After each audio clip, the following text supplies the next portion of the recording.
Околу 250 онлайн приредувачи на среќа се забранети досега. До крајот на месецот ќе се забранат уште 50-тина, истакна министерот за дигитална трансформација Стефан Антоновски денеска од Свети Николе.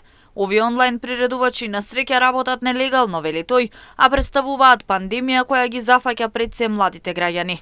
Токму затоа се соочуваме со украдени банкарски сметки, лични податоци и слично, вели Антоновски. Да, ова е битка на нашата генерација и мораме се справиме со нелегалното приредување на онлайн игри на среќа, затоа што е пандемија која што ги зафаќа сите граѓани, особено таргет се младите, затоа што не можат да играат игри на среќа со лична карта своја, ги земаат документите на своите родители и нелегално се приредуваат игри на среќа на кои што тие учествуваат, па потоа имаме украдени податоци, украдени банкарски картички и така натаму.